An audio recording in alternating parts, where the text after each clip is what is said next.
మిత్రులారా నమస్తే. ఎట్టకేలకు ఢిల్లీ ముఖ్యమంత్రి అరవింద్ కేజ్రీవాల్కి సుప్రీంకోర్టులో ఉపశమనం లభించింది, ఊరట లభించింది. ఆయన బెయిల్ మీద బయటికి వస్తున్నాడు.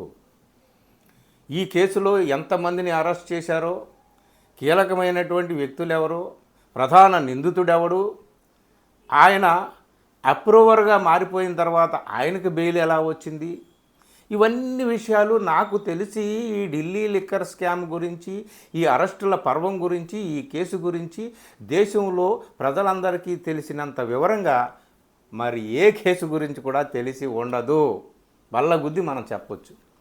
అంటే ప్రధానమైనటువంటి ప్రతిపక్ష నాయకుల్ని ఇరకాటంలో పెట్టి, జైళ్లలో పెట్టి, వాళ్ళ పార్టీని విచ్ఛిన్నం చేసేటటువంటి కుట్రలకు ఏ విధంగా తెర తీశారు, ఎలాంటి రాజకీయాలు నడుపుతున్నారు అనేటటువంటి ఆరోపణలకు తావిచ్చే రీతిలో ఈ అరెస్టులు జరిగాయి.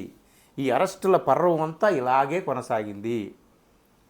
ముందు ఢిల్లీ ఉప ముఖ్యమంత్రి మనీష్ సిసోడియాని అరెస్ట్ చేశారు, వాళ్ళ ఎంపీ సంజయ్ సింగ్ని అరెస్ట్ చేశారు. ఎక్కడా నిందితుల లేదా ఆరోపితుల లిస్టులో ఎక్కడ పేరు లేకపోయినప్పటికీ కూడా తర్వాత అరవింద్ కేజ్రీవాల్ పేరుని చేర్చి ఆయన్ని కూడా పెట్టారు. సరే, ఢిల్లీ లిక్కర్ స్కామ్లో ప్రధానమైనటువంటి సూత్రధారిగా చెప్తున్నటువంటి బీఆర్ఎస్ నాయకురాలు కవితను కూడా పెట్టారు. వీళ్ళందరికీ వరుసగా బెయిల్ లభిస్తూ వచ్చింది.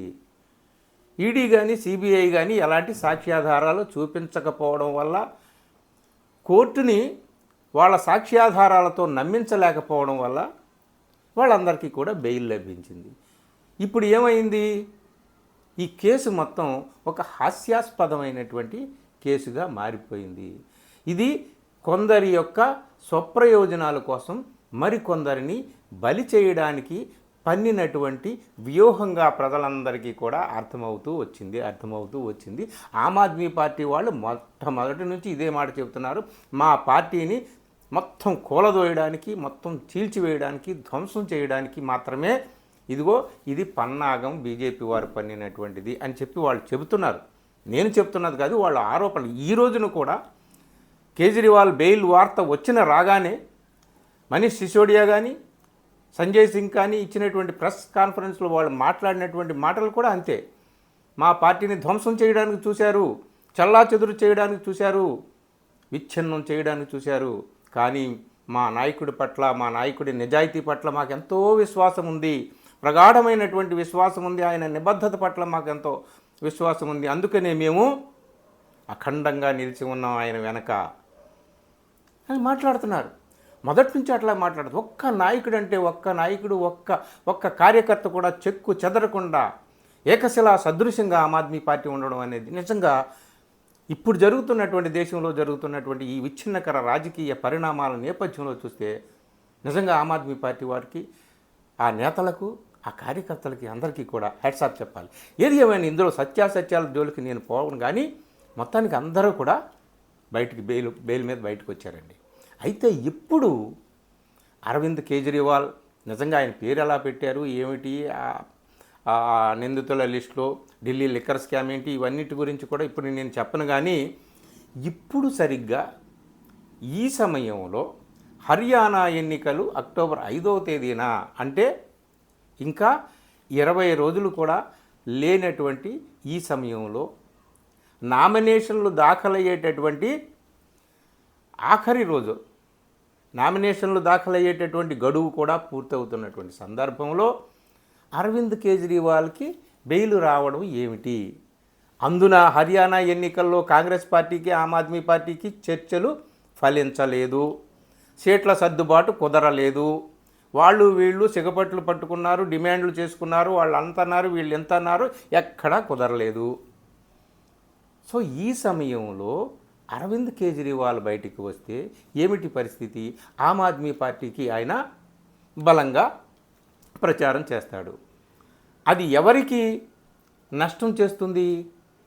బీజేపీకా, కాంగ్రెస్ పార్టీకా అంటే కాంగ్రెస్ పార్టీకే ఎక్కువ నష్టం చేస్తుంది. ఎందుకంటే వీళ్ళు కలిసి పోటీ చేస్తే, కలిసి పోరాడితే, కలిసి యుద్ధం చేస్తే బీజేపీని ఓడిస్తారు. వీళ్ళిద్దరూ ఒకరినొకరు కొట్టుకుంటే ఆ మధ్యలో బీజేపీ బయటపడిపోయేటటువంటి అవకాశం ఉంది. బీజేపీ ఇప్పుడు ఎట్టి పరిస్థితుల్లో హర్యానాలో గెలవడానికి ఏ అవకాశము లేదని పత్రికలన్నీ కూడా కోడైకొస్తున్నాయి, విశ్లేషణలన్నీ చెబుతున్నాయి, అన్ని సర్వేలు చెబుతున్నాయి. సో ఇలాంటి పరిస్థితుల్లో కేజ్రీవాల్ బయటికి రావడం ఏంటి, వాట్ ఈస్ దిస్ టైమింగ్ అని చాలామంది సోషల్ మీడియాలో చాలామంది డౌట్స్ ఎక్స్ప్రెస్ చేస్తున్నారు. నేను కాదు, సరే ప్రతి వాళ్ళు ఎక్స్ప్రెస్ చేస్తే కవిత రావడంలో వెనక ఏదో కుట్ర ఉంది, ఆ పార్టీ ఈ పార్టీ అని మన సుప్రీంకోర్టు కూడా మొట్టికాయలు వేసింది. కానీ సోషల్ మీడియాలో ఈ విధమైనటువంటి సందేహాలు అనుమానాలు వ్యక్తమవుతున్నాయి.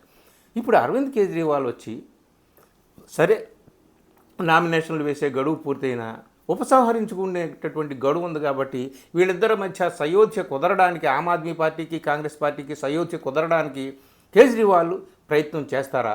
ఆ ప్రయత్నాలు ఫలిస్తాయా? లేదా కేజ్రీవాల్ పూర్తిగా తమ పార్టీ అభ్యర్థులు మాత్రమే పోటీ చేసే స్థానాల్లో పర్యటిస్తాడా, ప్రసంగిస్తాడా, ప్రచారం చేస్తాడా, లేక చాలా చోట్ల అంటే ముఖ్యంగా రూరల్ ప్రాంతంలో కాంగ్రెస్కి చాలా బలం ఉందని అంటున్నారు. ఆ ప్రాంతంలో కూడా కేజ్రీవాల్ ప్రచారం చేస్తే అటు కాంగ్రెస్కి చాలా నష్టమని, ఒకవేళ ఒప్పందం కుదరకపోతే లాస్ట్ మినిట్లో వీళ్ళిద్దరికీ ఒప్పందం కుదిరి వాళ్ళు ఉపసంహరించుకొని వీళ్ళు ఉపసంహరించుకొని ఇదంతా కూడా సయోధ్య కుదిరితే ఓకే, కానీ అలాగ కుదిరే అవకాశాలు అయితే కనపడటం లేదు. మిత్రులారా, ఇక్కడ చెప్పేది ఏమిటంటే నిజంగా ఈ టైమింగు ఇది చాలా డౌట్గా ఉంది, సందేహాలు చాలా కలుగుతున్నాయని చాలామంది అంటున్నారు. కానీ సోషల్ మీడియాలో అది ఏమో నాకు తెలియదు. కానీ కొన్ని 1-2 సీట్ల కోసం వీళ్ళిద్దరూ ఈ రెండు పార్టీలు ఇండియా బ్లాక్లో ప్రధానమైనటువంటి రెండు పార్టీలు ఆమ్ ఆద్మీ పార్టీ, కాంగ్రెస్ పార్టీ సర్దుబాటు చేసుకోకపోతే దేశం కోసం, దేశ సమైక్యత కోసం వీళ్ళు పోట్లాడుతున్నామంటారే, సెక్యులర్ ఆ ఫ్యాబ్రిక్ని కాపాడడం కోసం పోరాడుతున్నామంటారే, అలాంటి పార్టీల మధ్య 1-2 సీట్ల విషయంలో సర్దుబాటు లేకపోతే ఇక దేశాన్ని ఏం ఉద్ధరిస్తారు వీళ్ళని ఎవరైనా ప్రశ్నిస్తే వీళ్ళ దగ్గర ఏం సమాధానం ఉందో చెప్పండి. వాళ్ళేవో కొన్ని సీట్లు డిమాండ్ చేశారు, ఇన్ని సీట్లు మాకు కావాలని, లేదు మీకు ఇన్ని సీట్లే ఇస్తామన్నారు. అక్కడికి కూడా అటు దిగి మొత్తానికి కుదిరినప్పటికీ 1-2 సీట్ల విషయంలో మాకు ఫలానా స్థానమే కావాలి, ఫలానా నియోజకవర్గమే కావాలి అని చెప్పేసి ఆమ్ ఆద్మీ పట్టుపట్టడం, ఆ నియోజకవర్గంలో కాంగ్రెస్ పార్టీకి చాలా ఉద్దండులైనటువంటి అభ్యర్థులు అక్కడ ఉండడం, అక్కడ ఆ టికెట్ వాళ్ళకి ఇవ్వకపోతే కాంగ్రెస్ పార్టీకి ఎదురు తిరిగి వాళ్ళు అక్కడ రెబల్ క్యాండిడేట్స్గా పోటీ చేసేటటువంటి అవకాశం ఉండడం కాంగ్రెస్కి అదొక తలనొప్పిగా మారింది. ఇక ఆమ్ ఆద్మీ పార్టీ వాళ్ళు ఏమో అక్కడే పట్టు కూర్చున్నారు. ఇదండి అసలు 1-2 సీట్ల విషయంలో 2 పార్టీలు, ప్రధాన పార్టీల మధ్య సయోధ్య కుదరకపోతే ఇక దేశాన్ని ఎట్లాగ వీళ్ళు నడుపుతారు, వీళ్ళందరూ అధికారంలోకి వచ్చి? అది డౌటు. ఏది ఏమైనా మిత్రులారా, కేజ్రీవాల్ విడుదల అనేటటువంటిది ప్రజాస్వామ్య శక్తులకు, సెక్యులర్ శక్తులకు, ప్రతిపక్షాలకు, నిజంగా దేశంలో లౌకికవాదాన్ని, ప్రజాస్వామ్యాన్ని కాపాడాలనుకునేటటువంటి వాళ్ళందరికీ కూడా ఇది విజయము. నిజంగా కేజ్రీవాల్ రావడం అనేటటువంటిది. సరే ఆయన వచ్చిన తర్వాత ఏం చేస్తాడు, ఏమిటి, హర్యానా ఎన్నికల్లో ఏం చేస్తాడు? హర్యానా ఎన్నికల కంటే కూడా ఆమ్ ఆద్మీ పార్టీ నాయకులందరూ కూడా ఆలోచిస్తున్నది రేపు ఫిబ్రవరిలో ఎన్నికలు జరగబోతున్నాయి ఢిల్లీలో. సో అది కీలకమైనటువంటి ఘట్టం వాళ్ళకి. కాబట్టి సో ఈ కేజ్రీవాల్ వచ్చిన తర్వాత ఏం చేస్తాడనేదే పెద్ద సస్పెన్స్ ఇప్పుడు. అందుకని ఈ టైమింగ్ పట్ల వీళ్ళందరూ కూడా అనుమానాలు వ్యక్తం చేస్తున్నారనమాట. నిజంగా వీళ్ళిద్దరి మధ్య సయోధ్యగా ఆయన సంధి కుదురుస్తాడా, లేదా ప్రచారానికి దిగుతాడా, ఏం చేస్తాడు అనేటటువంటిదే చాలా కీలకమైనటువంటి ప్రశ్న మిగిలిపోతూ ఉంది. దీనికి జవాబు ఆయన వచ్చిన తర్వాత మనకు తెలుస్తుంది. ఇది మిత్రులారా, అరవింద్ కేజ్రీవాల్ ఏది ఏమైనప్పటికీ కూడా అరవింద్ కేజ్రీవాల్ బయటికి రావడం అనేటటువంటిది ఈ దేశానికి ఒక గొప్ప శుభ పరిణామం. Thank you. ఈ వీడియో నచ్చితే మిత్రులకు షేర్ చేయండి, అలాగే నా ఛానల్ని సబ్స్క్రైబ్ చేయండి. Thank you.